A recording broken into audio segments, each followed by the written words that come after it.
Environ 62 sacs de maïs ont été récoltés par les Rastafari au village Sankanambaya. Cette activité s'inscrit dans le cadre de l'aide sociale pour lutter contre la faim à l'occasion de la journée mondiale célébrée le 15 juin de chaque année. Elle a été lancée depuis le samedi 15 juin 2019. Elle s'est poursuivie ce lundi 17 juin. Les détails, vous les aurez dans ce journal. Bienvenue. Merci de choisir la radio-télévision Wangu pour vous informer. Vous l'avez suivi dans le sommaire. La journée mondiale contre la faim a eu lieu le 15 juin 2019 comme chaque année. Et depuis ce même samedi, les Rastamans du Lualaba ont procédé à la récolte de maïs au village Sankanambaya à Muchacha. Cette récolte s'est faite dans le cadre d'aider la population qui souffre de la faim. Ils ont récolté environ 62 sacs de maïs. Vu que cet acte est dans un cadre social, ils affirment avoir besoin de l'aide de la part du gouvernorat pour une bonne sécurité alimentaire. Reportage de Naomi Banza.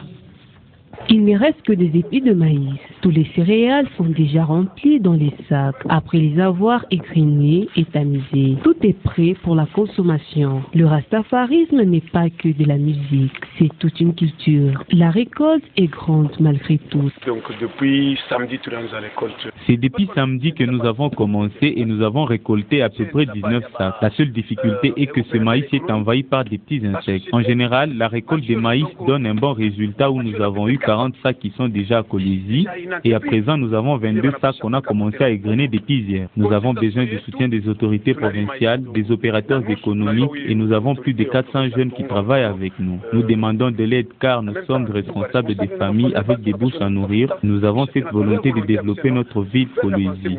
Pays et tout, faire avancer province et tout, avancer donc ville et tout, qu'au problème il y a Selon le rapport de l'ONU sur l'état de la sécurité alimentaire, 821 millions de personnes dans le monde souffrent de la famine depuis 2017. Depuis un certain temps, Colésie enregistre une recrudescence de soulèvement des creuseurs. Le plus récent en date est celui des exploitants miniers artisanaux de CDM qui sont montés au créneau pour revendiquer le prix de minerais revu à la baisse en leur défaveur. Plusieurs facteurs influent sur le prix du cobalt et du cuivre. Bani Banza, directeur provincial de services techniques de la division des mines, le confirme au micro de Raffaello Blondi. Je crois qu'après avoir fait une analyse qui a été pratiquement édictée par le ministère provincial des Mines, nous avons constaté qu'il y a des paramètres actuellement qui sont à la base à ce qui est des problèmes de tension sur le terrain. Je voudrais aussi évoquer le cas que nous avons connu au niveau du Kapata. Il y a l'année passée, c'était une année où on a connu pratiquement un boom au niveau des matières premières. Il y a eu le cobalt l'année dernière qui s'est vendu à 95 000 $ la tonne. Ça a été vraiment un bon embelli pour les métaux. Alors, cette année-ci, nous avons constaté que, d'ailleurs, depuis le début de l'année, que les cours des métaux ne se présentent pas très bien.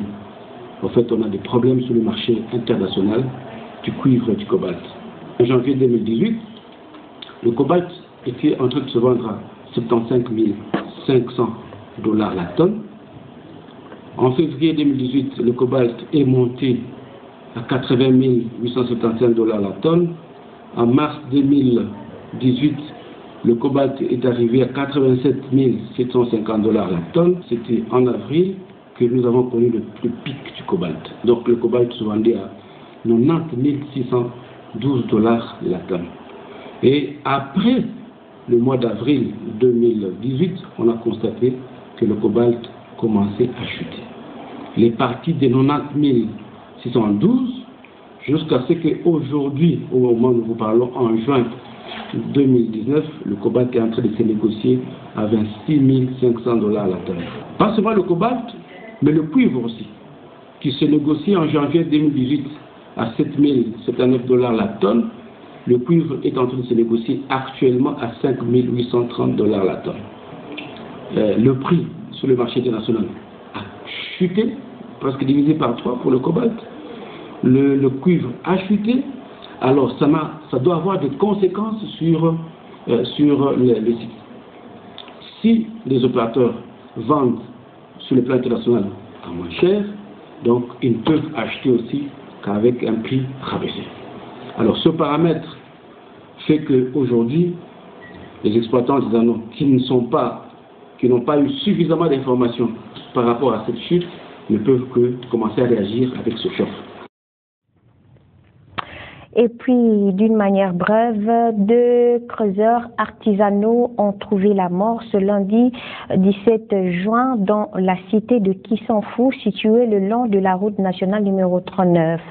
Ces morts font suite au soulèvement des exploitants miniers face à la délocalisation de leur dépôt d'achat de ces minerais malgré la fin du délai accordé aux tenanciers. Une délégation a été dépêchée sur place pour tenter de trouver rapidement des solutions. Ces rapports est venu du gouverneur du Lualaba, Richard Mouyej, au cours de son adresse à la presse ce même jour.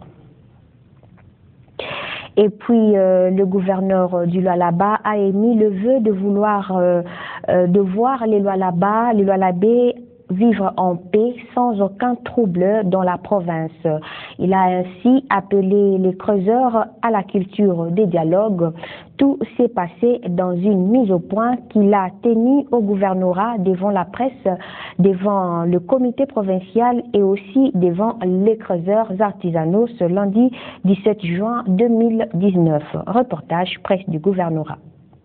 Les journalistes, les responsables de la justice militaire et civile, les responsables de la police, quelques membres du gouvernement, la société civile ainsi que les représentants des comités des creuseurs artisanaux des différents sites du Lualaba sont dans cette salle pour suivre la communication du gouverneur. À l'entame, Richard Mouyej, avec un visage triste, retrace la situation qui prévaut dans sa juridiction depuis plusieurs semaines. Il relève que plusieurs soulèvements des creuseurs artisanaux sont enregistrés ça et là, allusion faite au soulèvement des creuseurs des Kasolo et ceux de Kapata. L'autorité provinciale qui reconnaît que la baisse sensible du prix des cobalt sur le plan international est l'une des causes, propose néanmoins des solutions aux creuseurs et ceux à qui ils vendent les minerais au Lualaba. Là-bas, sont conscients. Vous devez être conscient. Personne n'a jamais refusé le dialogue. Mais pourquoi les troubles? Ça et là, on barricade des routes. Pour quel objectif? Il faut dialoguer. La vraie motivation des soulèvements, je ne le vois même pas. Et quand la police arrive, c'est les jeux de pierre qui commencent. Déjà, pour votre gouvernement, nous avons perdu 2 policiers dans l'espace de 3 mois. Ça ne vous dit pas quelque chose? Évitez de trouver seules les solutions. S'il y a obstacle, prière, dialoguer avec les autorités. Il y a le CESCAM, la division de mines et le ministère de mines. Si cela n'est trouve pas des solutions. Il y a le gouverneur et son vice-gouverneur qui sont là. De mine, aux provinces, gouverneur, na vice-gouverneur. Prenant la parole, les représentants de certains comités de creuseurs ont dénoncé l'infiltration des personnes mal intentionnées dans leurs rangs. Pour eux, ceux qui troublent l'ordre public ne sont pas de vrais creuseurs artisanaux. Le gouverneur Mouyej a pris donc bonne note et a promis d'harmoniser les vues dans les 24 heures qui suivent.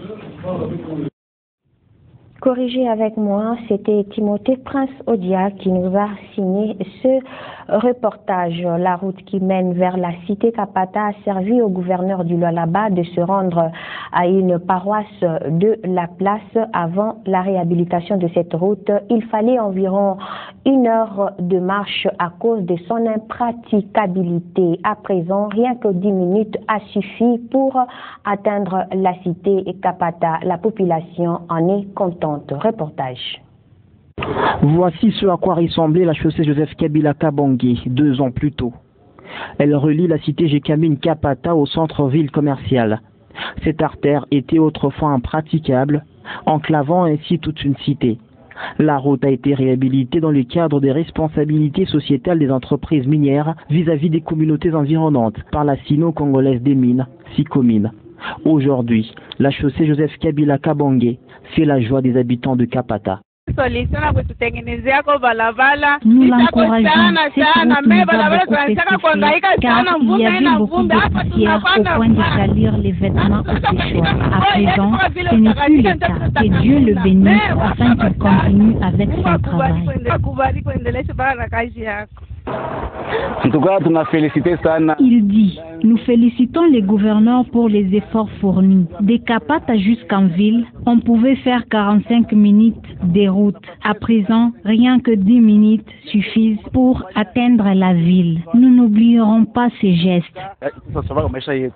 Comme tout citoyen, le gouverneur Richard Mouyège a joui de la praticabilité de cette route ce dimanche 16 juin. Il l'a empruntée pour rejoindre ses frères et sœurs en Christ de la paroisse Notre-Dame des Pauvres.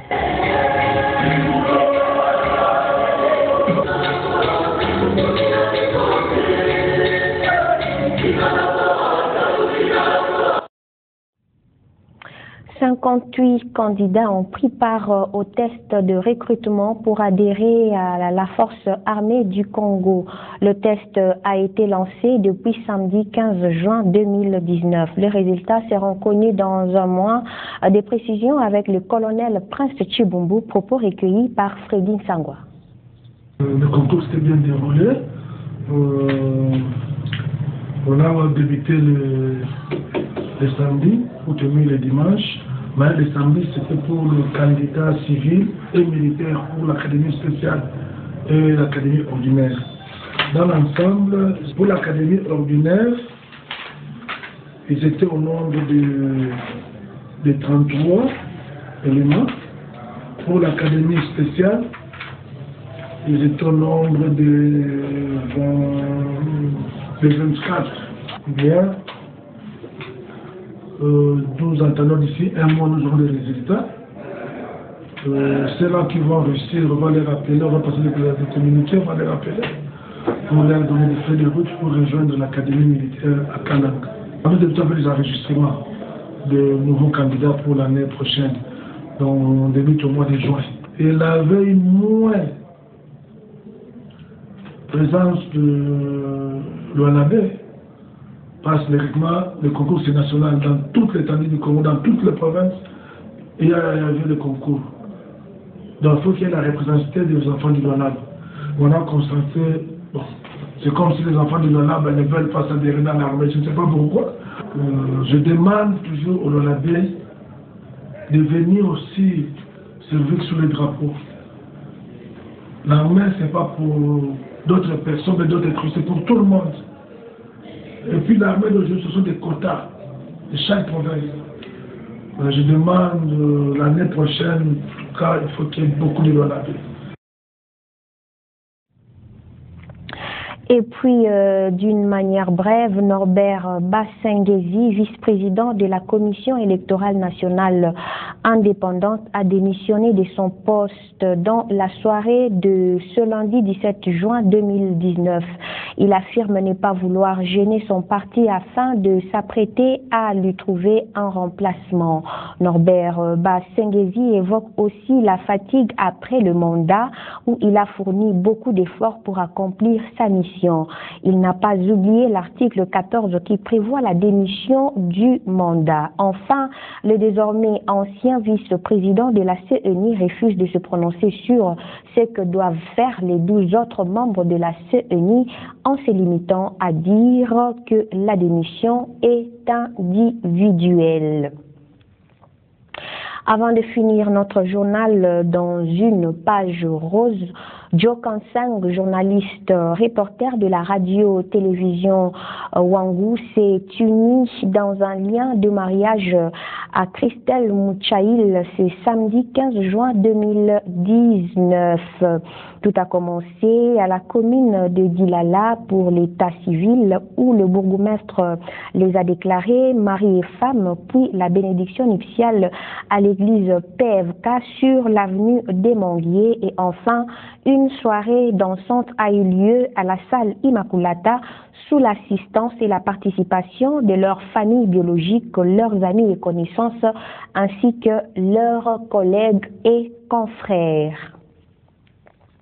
Voilà, mesdames, messieurs, c'est la fin de ce journal. Merci à vous tous qui nous avez suivis. Restez branchés sur la radio-télévision Wangu.